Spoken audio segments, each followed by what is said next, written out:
Hello, I'm Krone Auri'An, and I'd like to say thank you for joining me today.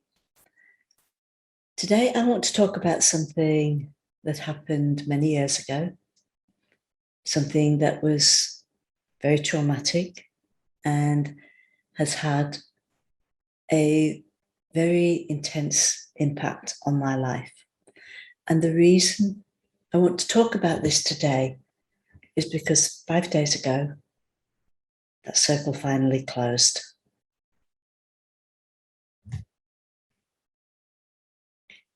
This is quite a long time ago. I'd been living a life that was, on the surface, blessed in many ways. I was supremely fit. I was in the top 5% of fittest people in the world. I trained with Olympic athletes. Life seemed to be good. It was just giving me everything on a platter that I needed. And then my husband became terminally ill, and my whole world went bottom up. Stress levels were phenomenal, completely through the roof. And what happened was that stress became so excessive, it physically affected me, and it profoundly physically affected me, to the point where my doctor told me I needed to start to use a wheelchair. I was having periods of paralysis, finding myself on the floor in constant acute pain. I don't know how I functioned. My husband passed away and I had to carry on working, and the whole world was a dark and horrible place to be in. Mentally, emotionally, there was nothing to live for, until my doctor told me I needed to start to use a wheelchair and to get a carer. And I stood there and I went, no, that's not me. I'm an elite athlete. Or I was. I'm not going into a wheelchair. What can I do to avoid that? And from that point started probably the longest journey in my life. We're looking now at 30 years. And I started first by getting off all the drugs in my body. I was taking so many painkillers and then taking other medications to counteract the effects of other medications, till it was just a big rattling jumble of drugs in my system. So with my doctor's assistance, because you must not ever do this by yourself, with my doctor's assistance, and over a period of 2 or 3 years, I slowly dropped down the drugs, slowly brought them out, brought myself into balance, to the point where I only have to take one drug even now, and I'll have to take that for the rest of my life. But also during that time, my body was totally overwhelmed.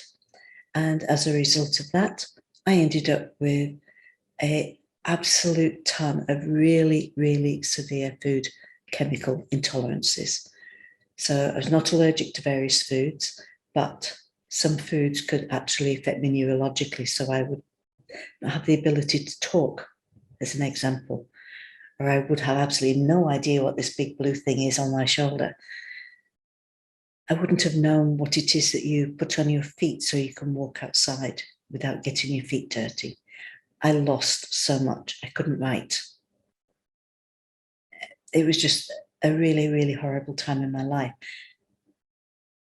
And so I had to start working on that too.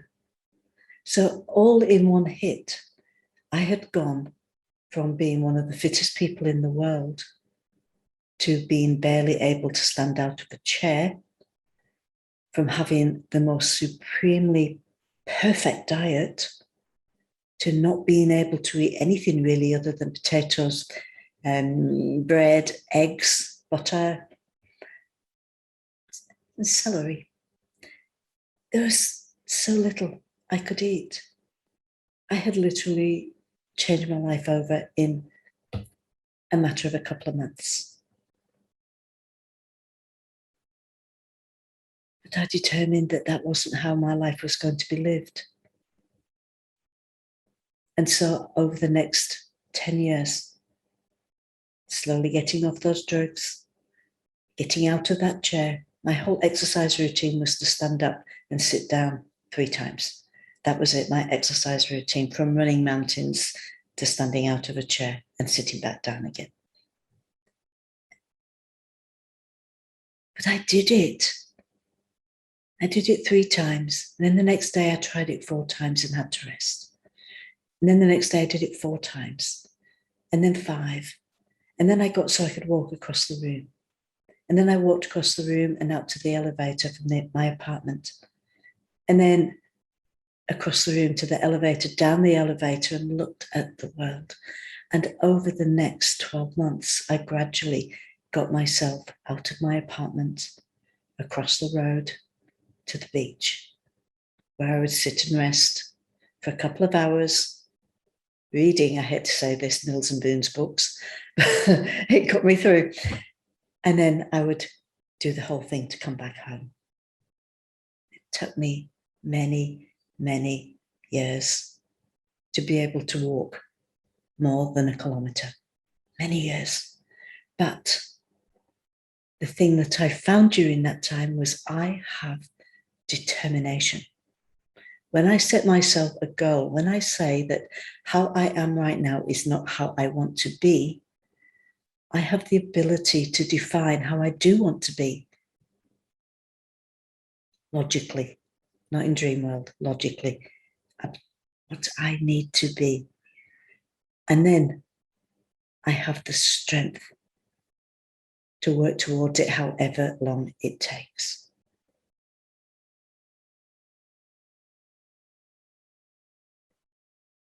I was getting to a really good place. I could walk maybe 12 kilometers. This was 4 years ago. And physically, I was really getting there. It was good. It was coming together really well. Emotionally, less so. There was a lot of stuff going in my life that was really, really hard emotionally. And I found myself on the beach meditating about bringing balance into my life. I actually wanted to leave this world, but I wasn't suicidal. If I could have gone passively, that was what I would have chosen. Or so I thought. Because I finished that meditation and I stood up and I turned around and I started to climb the stairs that form the sea wall just behind me.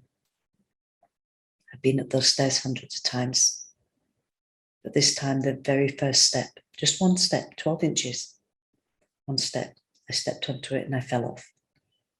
And I totally smashed my ankle and my lower leg.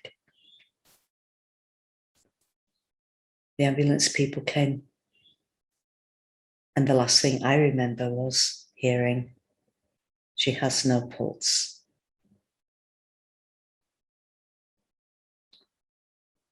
That was my opportunity to exit.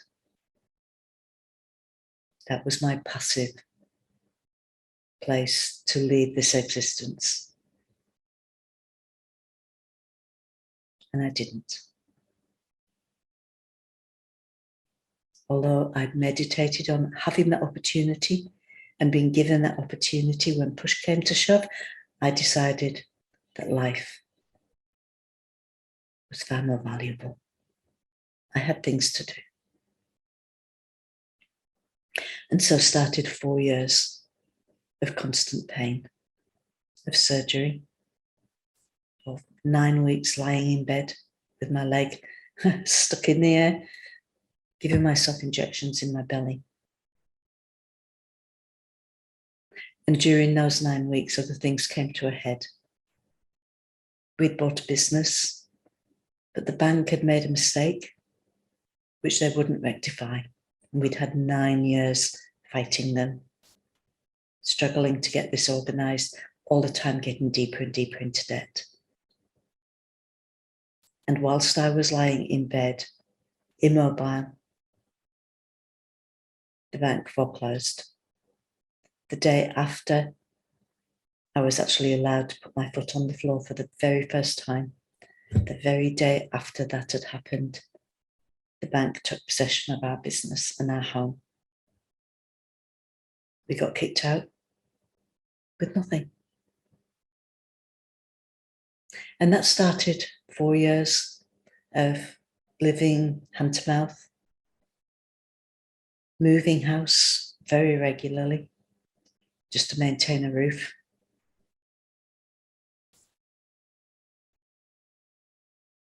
But it's not as bad as it sounds.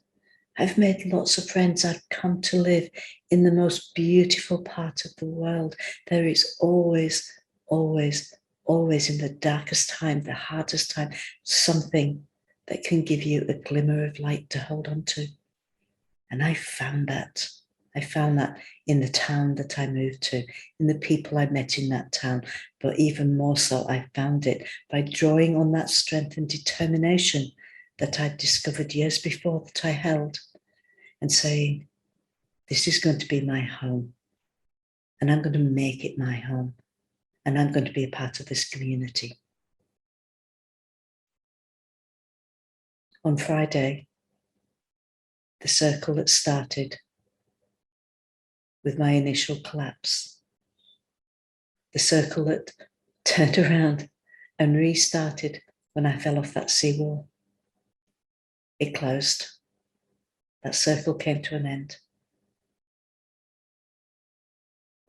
What has happened is that during the last 4 years, I have been in incredible pain, and I've not allowed it to get me down most of the time.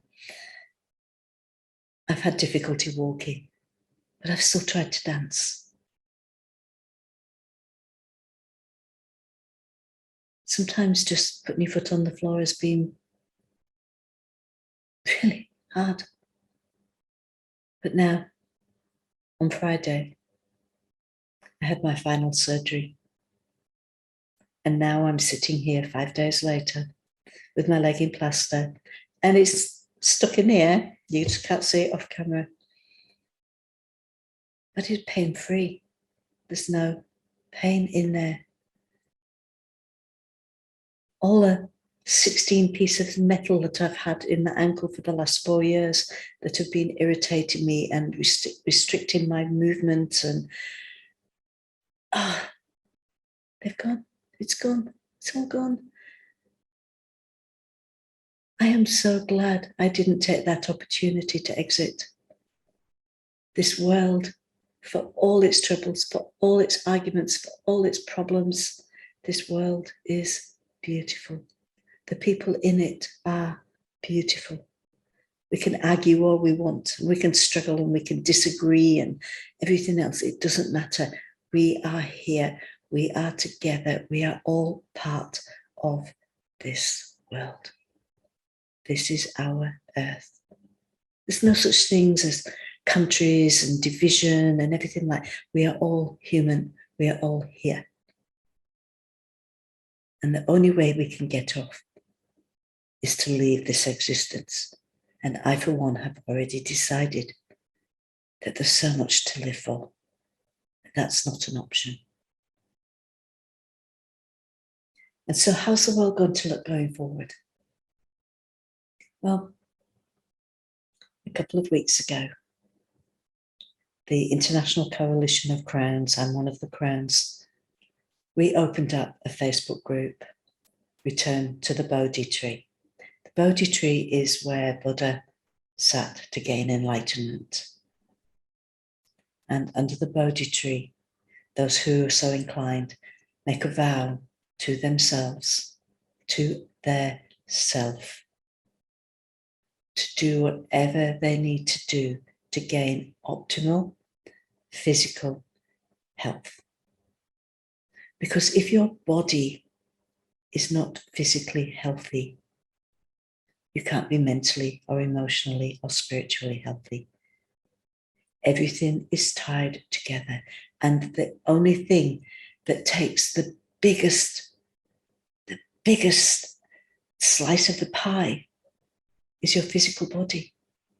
If you do not have your physical body in good physical health, nothing else works. So I made a vow to me to return to optimal physical health. Now, does that mean I'm going to go back to what used to be optimal physical health? That used to be when I was in that top 5% of fittest people training with Olympic athletes? No. I'm 66 years of age. I have to be realistic. I'm 66 years of age who have had the last 30 years in pain, with periods of paralysis, times when I should have been in a wheelchair, times when I shouldn't have been on this earth. So optimal physical health right now is very, very different. 30, 40 years ago, yep, I was an athlete. 5 days ago, optimal physical health for me meant that I went through my surgery, that the same day of surgery I was going to stand up. And I rocked it. I stood up. And I walked 3 steps. With assistance, of course, but I did it. I rocked it.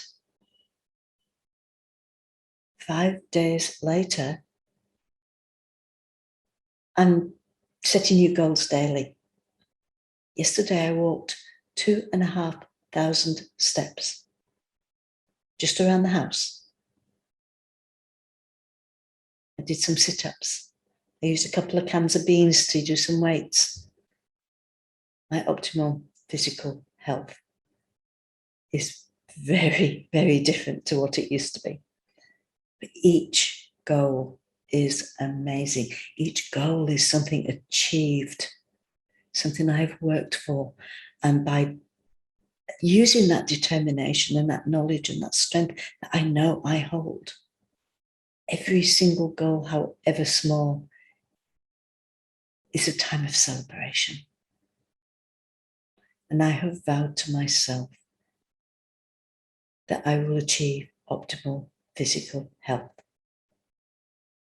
And that health is a sliding scale. I'm overweight. I'm probably about 20 kilos overweight.